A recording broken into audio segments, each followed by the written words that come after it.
Movies बन चुकी हैं जिसमें एक आम इंसान को जाने अनजाने में किसी दुर्घटना के बाद सुपर पावर्स की प्राप्ति हो जाती है। तो क्या ऐसा सच में संभव है? क्या कोई इंसान कभी सुपर ह्यूमन में बदल सकता है? और आप भी यही सोच रहे हैं कि कितना अच्छा होता अगर ऐसा सच में मुमकिन हो पाता। तो चलिए आपको अंधेरे में न रखते हुए साफ साफ बता दूं कि ये सब एकदम मुमकिन है। हमारी इस दुनिया में ऐसे न जाने कितने ही लोग मौजूद हैं जो किसी एक्सीडेंट का शिकार हो गए और उन्हें कुछ अलौकिक शक्तियों की प्राप्ति हो गई। ये शक्तियाँ कुछ ऐसी थी जिन्होंने उनकी पूरी जिंदगी को ही बदल के रख दिया। तो चलिए दोस्तों एक नजर डालते हैं कुछ ऐसे ही लोगों के ऊपर जिनके लिए कुछ घटनाएं एक वरदान की तरह साबित हुई। Let's begin.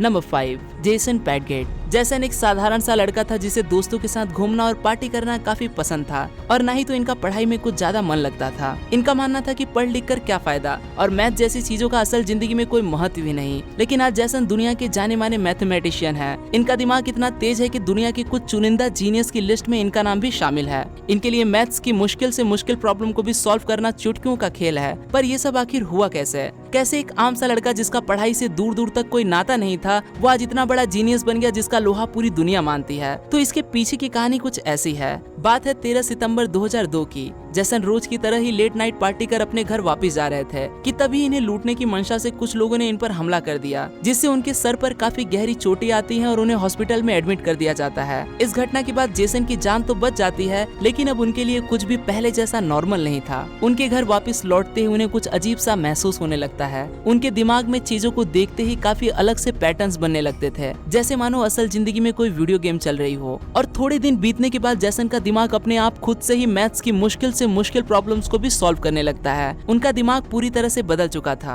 अब उन्हें हर एक चीज में साइंस फिक्शन मूवीज की तरह अलग से जियोमेट्रिक्स पैटर्न्स नजर आने लगते हैं, जिन्हें वो लोगों को स्केचिंग की मदद से समझाते हैं। इसके बाद उनके दिमाग की जांच की जाती है तो पता चलता है कि उस एक्सीडेंट के बाद जेसन के दिमाग का वो हिस्सा अनलॉक हो गया था जो कि आमतौर पे बंद ही रहता है। नॉर्मली ज्यादातर लोग अपनी पूरी जिंदगी में अपने दिमाग का 10% हिस्सा भी इस्तेमाल नहीं कर पाते, लेकिन जेसन की सोच उस एक्सीडेंट की वजह से इससे काफी आगे निकल चुकी थी। उस हादसे ने उन्हें कुछ कमाल की शक्तियां तोहफे के तौर पर दे दी थी। Number 4, Derek Amato. पानी जो जीवन देता है, लेकिन क्या ये किसी के जीवन में कुछ नई शक्तियां भी ला सकता है? और क्या कभी ऐसा हो सकता है कि कोई इंसान पानी में डुबकी लगाने के बाद पूरी तरह से बदल चुका हो? सुनने में काफी फिल्मी सा लगता है पर हकीकत में ऐसा हो चुका है। ये है डेरेक अमाटो जो कि एक पियानिस्ट हैं। जब ये 39 साल के थे तब ये एक सुबह अपने स्विमिंग पूल में तैरने के लिए जा रहे थे, जहाँ पर फिसलन की वजह से इनका पैर फिसल जाता है और ये सीधा अपने सर के बल उस पुल में गिर जाते हैं। जैसे तैसे ये अपनी जान बचाकर खुद को उस पुल से तो निकाल लेते हैं, लेकिन इनकी सुनने की क्षमता 35% तक कम हो जाती है। एक म्यूजिशियन के लिए उनके सुनने की शक्ति क्या मायने रखती है ये बात तो आप भली बात जानते होंगे। लेकिन थोड़े समय बाद निराशा से जूझ रहे डेरेक को कुछ कमाल का अनुभव होने लगता है। वो ये नोटिस करते हैं कि अब वो म्यूजिक को सुनने के साथ साथ उसे देख भी पा रहे थे। उन्हें म्यूजिक काले और सफेद स्क्वायर के रूप में नजर आने लगा था। इस एक्सीडेंट के पहले डेरेक सिर्फ गिटार ही बजाया करते थे, लेकिन अब वो देखते ही देखते वो पियानो जैसे और भी कई इंस्ट्रूमेंट्स को भी एक प्रोफेशनल तरीके से बजा पा रहे थे। और ताजुब की बात है कि उन्होंने आज से पहले नहीं तो कभी इसे बजाया था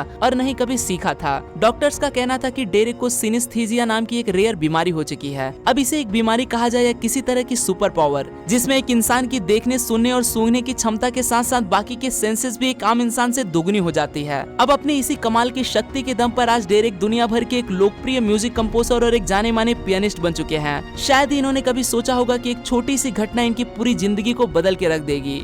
नंबर 3, फ्रैंको मैग्नानी। 1960 में फ्रैंको नाम का एक आदमी काम की तलाश में इटली से सैन फ्रांसिस्को में आता है, जहां पर पहुंचते ही उनकी अचानक से तबीयत खराब होने लगती है और देखते ही देखते उनकी हालत मरने वाली हो जाती है। डॉक्टर समझ ही नहीं पा रहे थे कि आखिर उनके शरीर में चल क्या रहा है। कोई दवा असर ही नहीं कर रही थी और फ्रैंको का बुखार बिगड़ता ही चला जा रहा था। काफी समय ऐसे ही बीमार रहने की वजह से इस बीमारी ने उसे अंदर से बदलना शुरू कर दिया था, लेकिन कुछ समय बाद रहस्यमय तरीके से फ्रैंको की वो बीमारी अपने आप ही ठीक हो जाती है। पर जाते जाते वो उसकी जिंदगी को पूरी तरह से बदल कर रख देती है। उसे कुछ अलग से सपने आने लगते हैं, यहाँ तक कि उसकी कई साल पहले की बचपन की यादें भी एकदम ऐसे ताजा हो जाती हैं जैसे मानो ये सब कल की ही बात हो। इसके बाद उसे अचानक से पेंट करने की इच्छा पैदा होने लगती है। हालांकि उसका बचपन से लेकर आज तक पेंटिंग से दूर दूर तक कोई नाता ही नहीं था, पर जैसे ही वो ब्रश उठाकर पेंटिंग करता है वो इतनी हाई क्वालिटी के पोर्ट्रेट बना देता है जिसे देखकर बड़े बड़े आर्टिस्ट भी दंग रह जाते हैं। पर हैरानी की जो बात थी वो ये थी कि फ्रैंको द्वारा बनाया गया एक एक पोर्ट्रेट पोर्ट्रेट असल जिंदगी में भी मौजूद था, जिसे उसने अपनी यादों में बनाया था। उसके बनाए गए पोर्ट्रेट्स में वो एक एक घर, वो एक एक जगह की डिटेलिंग एकदम एग्जैक्टली वैसे की वैसे ही थी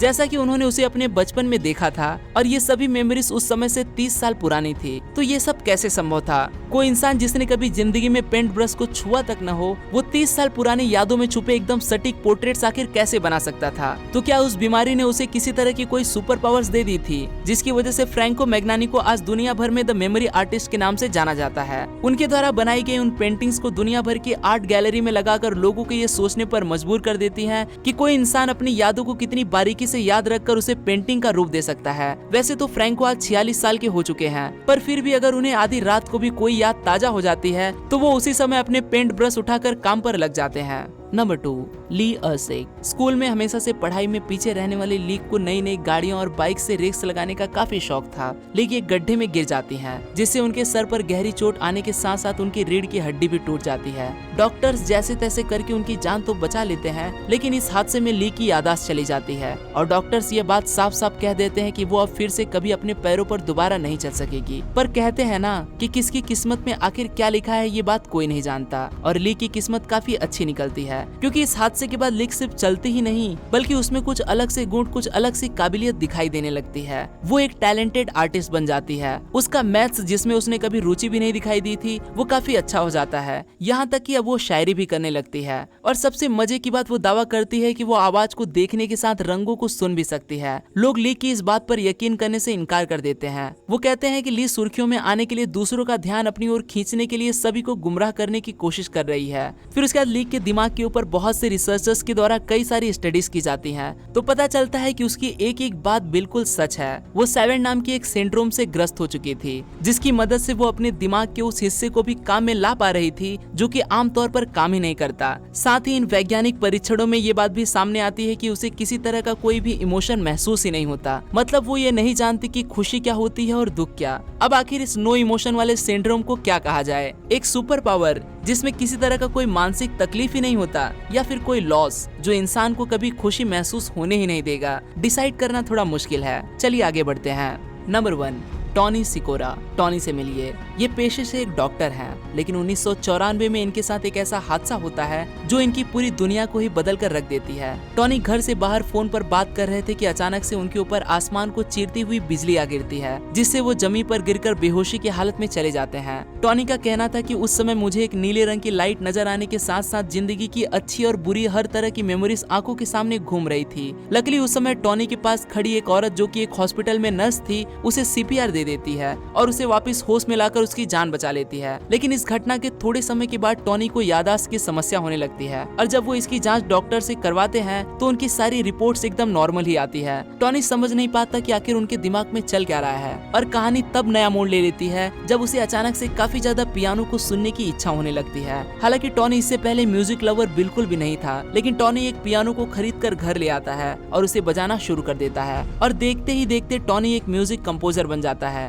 और इतना ही नहीं, टॉनी के अंदर बाकी भी बहुत सी तरह की कमाल के हुनर आ जाते हैं। उस लाइटनिंग वाले हादसे ने टॉनी के दिमाग का वही सोया हुआ हिस्सा जगा दिया था, जिसके बारे में हम पहले भी बात कर चुके हैं। जरा सोचिए, अगर हम इंसान किसी तरह से एक दिन अपने दिमाग को पूरी तरह से अनलॉक कर पाए तो हमारे लिए कुछ भी असंभव नहीं रहेगा।